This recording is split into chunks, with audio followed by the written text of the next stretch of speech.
Now for our story. This afternoon in Chicago, Lisa Fenner walks restlessly about the apartment she shared with Lily Devon before the blonde young entertainer went to Wakefield.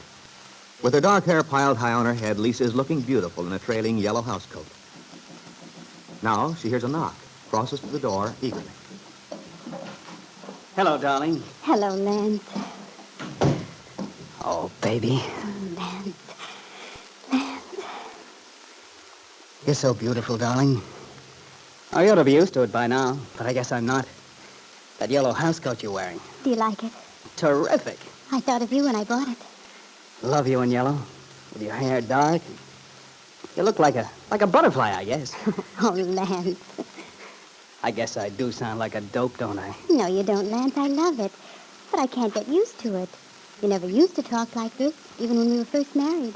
Well, maybe that was the trouble. I took you too much for granted, but I know better now.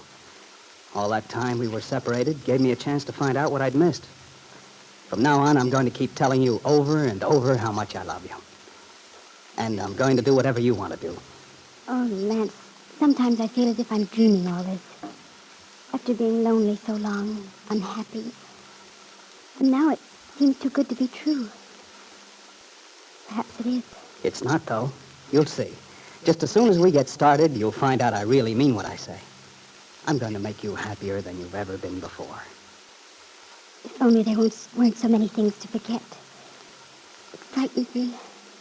Maybe it isn't possible. Nonsense. There are only two people in the world that matter, darling. You and me. But maybe that's being selfish. Just thinking of ourselves, Lance. Don't lovers always think of themselves, darling? Oh, I don't mean we shouldn't be decent, honorable, try to help people. But as long as we're not hurting anyone. But supposing we were. What are you talking about, sweetheart? How could we possibly hurt anyone? Just by being happy together? We might. Lance, if our being together did hurt someone. There goes my little warrior. I'm going to have to teach you how to be happy again. I can see that. Sometimes you act like you're afraid to be happy. Perhaps I am. Well, you mustn't be. Come on now, darling. Let's plan our honeymoon. That's what it's going to be, you know. A second honeymoon. Have you decided where you want to go? Yes, I have, Lance. I told you. I want to go to New York. I know you said that, but Lisa, for a honeymoon, or did you mean... I mean permanently, Lance. I don't want to come back ever. But, sweetheart, our engagement's all set here in Chicago. We're supposed to sign the contracts tomorrow, and then you know how hard it is to find places to live, and Lily said we could stay on here in her apartment indefinitely. I know all that, Lance, but just the same, I want to go away. I already told Dale we were leaving. I can't wait to get away. Well, of course, Lisa, if that's what you want to do. But it does seem rather, well, do you think it's smart, considering everything? It may not be smart, and I'm sorry, but that's the way I feel, just the same. I want to go away. All right, sweetheart. I'm not trying to disagree with you. Didn't I just say you were going to do anything you liked? I hate to seem unreasonable, but I can't help it, Lance. It's terribly important to me. All right, sweetheart. New York it is. Then you don't mind? Of course not. That's what you want, darling. After all, it doesn't make much difference where we are. We'll be all right. Just so long as we're together again. But as Lance Fenner looked into his young wife's face, wondering why she appeared to be so troubled, so insistent about leaving, he had no idea of the cloud which hung over them both. The fact that Lisa had given their baby son to another woman. The fact that at this minute in Wakefield, Aunt Mary Lane is preparing to come and see Lisa, try to persuade her to confess what she has done. Even now, in her bedroom at the little farmhouse on Willow Road, Aunt Mary is packing to leave while she talks to her son, Randy. Far be it from me to be unduly curious, Mom, but I don't get this sudden impulse of yours to go tearing off to Chicago. Well, I'm sorry, Randy. I wish I could explain.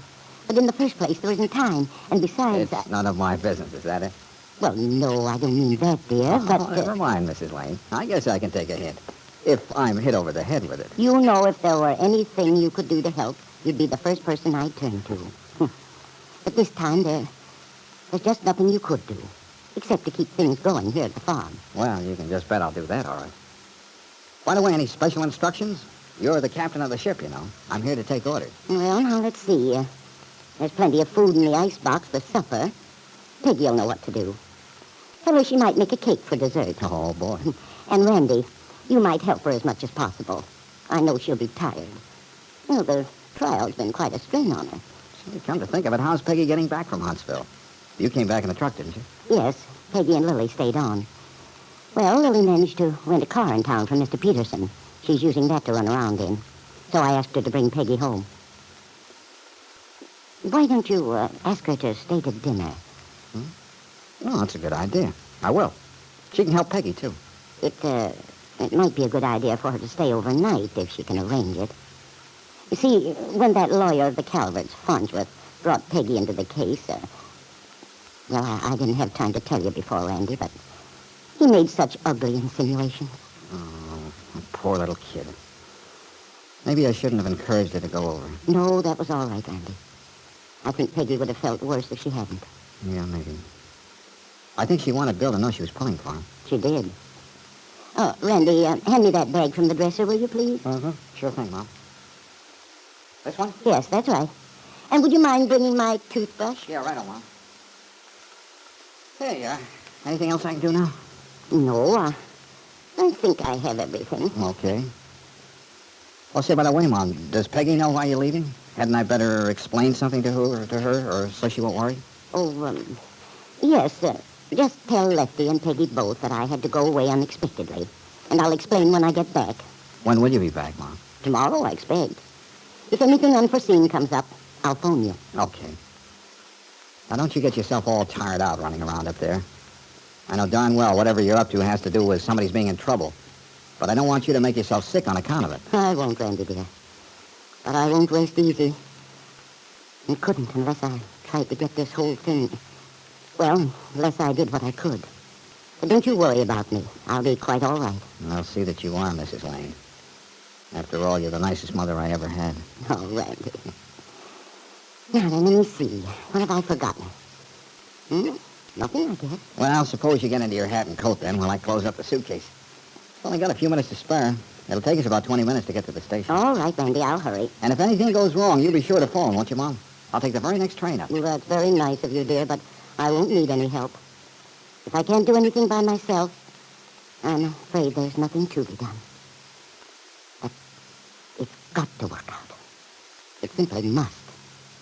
Well, Mom, if you've got your heart set on something, I'm willing to bet it'll come out the way you want it to. But just the same, I can't imagine what on earth it can be that sends you dashing off like this. What's anything down here got to do with Chicago? I know you're puzzled, dear, and I wish I could give you an answer.